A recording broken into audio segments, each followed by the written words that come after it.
There is a lot of information available on the all-new 9th generation Honda Civic, and that's what reading is for. But how does it drive? That we'll take care of right here. Let's start with the myriad models sporting Honda's revised 1.8-liter 16-valve inline 4-cylinder engine with iVTEC, providing the DX, LX, EX, and HF variants with 140 horsepower and 128 pound-feet of torque. All automatic and manual transmission models receive boosts in fuel efficiency, but none more than the new HF, Honda's high fuel economy gasoline Civic, which has been designed to crest the magic 4.0 on the highway. Drive. In short, like baby Accords.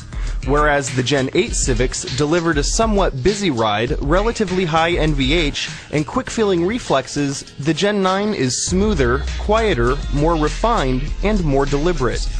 Turn-in is less abrupt and dynamic transitions are more subdued, so when driving aggressively, the Civic comes across less nervous and more composed.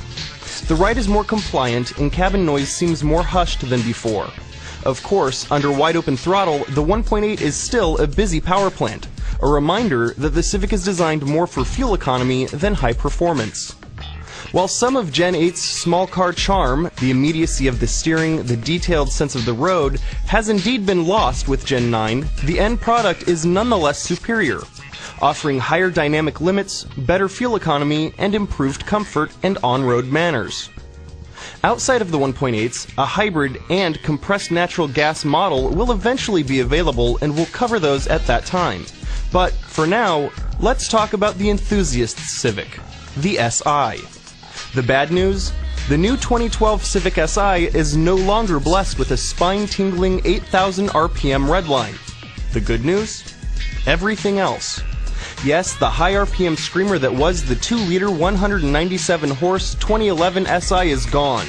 But in its place appears the mid-range monster 2.4-liter 201-horsepower 4-cylinder engine with a 7,000 RPM redline.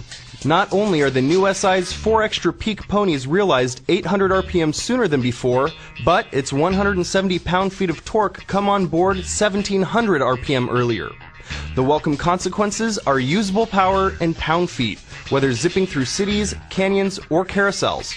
In fact, there's enough torque now that the helical limited slip differential creates modest torque steer when exiting a tight turn, whereas the previous SI required a downshift or 2 to net passing power. The new car just asks for more gas.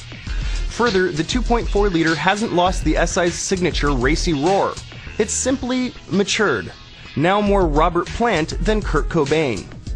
The standard 6-speed manual is as slick and sweet as they come. It's so excellent that it even has the power to convert a dual-clutch diehard. Better yet, the brawnier powertrain delivers improved fuel economy over last year's, now rated at 22 miles per gallon city and 31 miles per gallon highway. The SI's revised EPS is also noticeably better than its predecessor's setup, providing superior off-center weighting and a more organic feel. Moreover, the sport-tuned suspension delivers a taut ride with higher limits, yet feels more compliant than last year's SI. If there was a Honda that could carry the Prelude torch, this new SI seems to fit the bill perfectly.